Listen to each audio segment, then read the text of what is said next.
Delhi university में admission के लिए और सीसेस पोर्टल के लिए कुछ इंपॉर्टेंट डॉक्यूमेंट्स हैं जो कि आपको पता ही होने चाहिए, और उन्हीं में कुछ इंपॉर्टेंट बात हो जाती है जो कि आपको ध्यान रखनी चाहिए। तो मेरा नाम है साहिल, तो वीडियो को बिना किसी देरी के स्टार्ट करते हैं। सबसे पहले आपको चाहिए आपकी 10th और 12th की मार्कशीट, क्योंकि उसमें आपको 10th की मार्कशीट में आपको नेम देखने को मिल जाता है, और मेन इंपॉर्टेंट हो जाता है उसमें आपको डेट ऑफ बर्थ देखने को मिल जाती है, जिससे कि एक आपकी रियल आइडेंटिटी पता चलती है। तो उसमें आपकी डेट ऑफ बर्थ की वजह से आपकी 10th की मार्कशीट जरूरी हो जाती है, और 12th की मार्कशीट में आपका नेम मैचिंग के लिए, आपके पेरेंट्स के नेम के लिए ये सब इंपॉर्टेंट हो जाता है। तो बेसिकली आपको चाहिए आपकी 10th और 12th की मार्कशीट। फोटो और सिग्नेचर आपको पता ही है कि आपका जो सीटी के एप्लीकेशन फॉर्म से डायरेक्टली आपके सीसेस में आपको देखने को मिल जाएगा, तो उसके लिए आपको नीड नहीं होती है क्योंकि वो डायरेक्टली आपका अपलोडेड होता है। अब मेन समझते हैं हमारे कास्ट सर्टिफिकेट को। तो स्टार्ट करते हैं सबसे पहले ओबीसी एनसीएल से।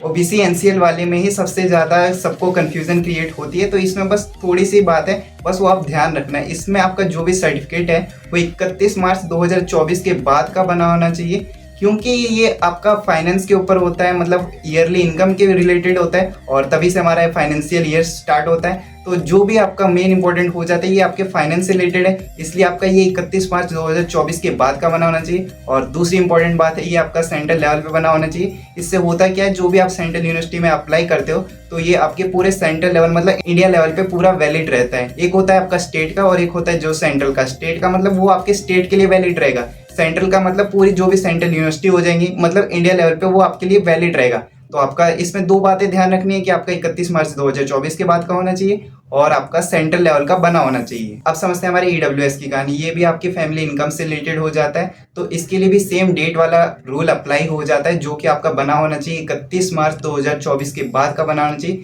सेम आपको रीजन पता चल गया क्योंकि तभी से फाइनेंशियल ईयर स्टार्ट होता है, तो सेम आपका इसमें आपको भी पता चल गया कि ये डॉक्यूमेंट आपका 31 मार्च 2024 के बाद का होना चाहिए। अब समझते हैं हमारे एससी और एसटी डॉक्यूमेंट की कहानी क्या हो जाती है। इसमें आपकी नेम, कास्ट, ट्राइब जो भी है वो क्लियरली मेंशन होनी चाहिए, और इसमें कोई भी डेट का इश्यू ऐसा नहीं होता है कि इतने डेट के बाद का बना होना चाहिए। और अच्छी बात है इसमें कोई डेट का इश्यू नहीं है, तो मतलब जब भी हमारा बना होता है वो हमारे लिए वैलिड होता है। इसके बाद हमारे कुछ और डॉक्यूमेंट सर्टिफिकेट हो जाते हैं जो अगर आपके पास हैं तो आपके लिए कुछ बेनिफिट कर सकते हैं, उनको समझ लेते हैं। अगर आपको स्पोर्ट्स मतलब अपने स्कूल टाइमिंग के अंदर स्पोर्ट्स के अंदर एक्टिव रहे हैं और मल्टीपल जगह आपने स्पोर्ट्स खेला है, एक्टिविटी परफॉर्म की है, तो उनके सर्टिफिकेट अगर आपके पास हैं तो उनको आपको अपलोड करना चाहिए। और अगर आपको ईसीएस से रिलेटेड है, मतलब आप NCC, yoga, debating, dancing society, मतलब जो भी आपके आर्ट्स एक्टिविटी इन सब से रिलेटेड थे अपने स्कूल टाइमिंग में और आपके पास उनके सर्टिफिकेट है, तो प्लीज़ आपको इन सबको अपलोड करना चाहिए, जिनकी वजह से आपको थोड़ा बहुत एडिशनल बेनिफिट देखने को मिलता है।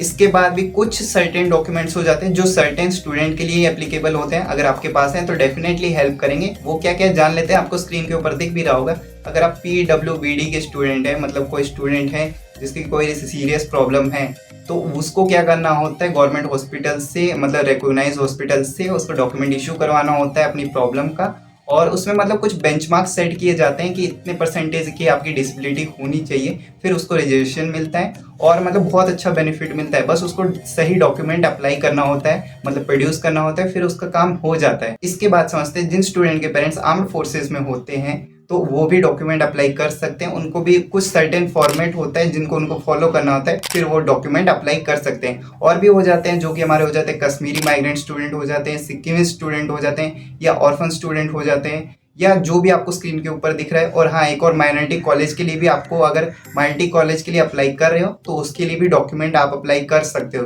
तो जो भी चीज़ है इनके लिए आप थोड़ा थोड़ा रिसर्च कर लेना, आपको ड्यू के ब्रोशर में भी देखने को मिल जाएगा, वहां से भी आप सब चीज़ें रीड आउट कर सकते हैं। माइनॉरिटी कॉलेज का सीन एक्सप्लेन करता हूँ आपको। इसमें दो टाइप्स के कॉलेज हो जाते हैं, सिख और एक क्रिश्चियन बेस्ड कॉलेज हो जाता है। इसमें अगर आप अप्लाई करते हैं, इसके लिए भी आपको एक सर्टेन फॉर्मेट में डॉक्यूमेंट को अप्लाई करना होता है, जो कि आपको बताता है सिख से हो कि आप क्रिश्चियन से हो, जो भी आपका है वो आपको अप्लाई करना होता है। और इन कॉलेज में एडमिशन के लिए इस टाइप का डॉक्यूमेंट रिक्वायर होता है। और इसमें आपको एक चीज़ बताता हूँ, जो भी हमारा सिख कॉलेज हो जाता है या क्रिश्चियन कॉलेज होता है, बेसिकली इसमें दो टाइप्स का एडमिशन होता है। लाइक या तो अगर 50% जनरल स्टूडेंट ही होंगे या 50% हमारे माइनॉरिटी स्टूडेंट होंगे, मतलब सिख क्रिश्चियन जो भी वो कॉलेज होगा। फॉर एग्जाम्पल स्टीफन्स कॉलेज जिसमें हमारा क्रिश्चियन हो जाता है, और श्री गुरु तेग बहादुर खालसा कॉलेज जिसमें 50% हमारे सिख हो जाते हैं। मतलब माइनॉरिटी कॉलेज में आपको सीन क्या देखने को मिलेगा, या तो 50% जनरल से आपका एडमिशन होगा या 50% आपका माइनॉरिटी से एडमिशन होगा।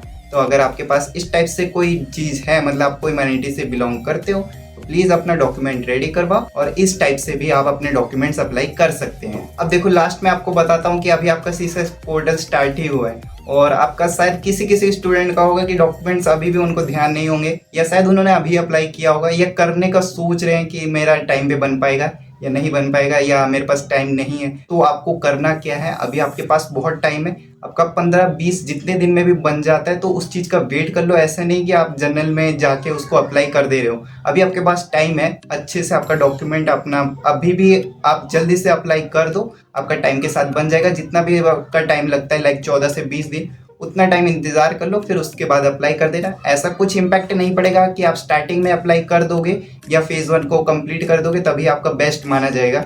आप अपने टाइम के साथ आपको अप्लाई करना होता है, बस मतलब सबमिट करना होता है चीज़ों को।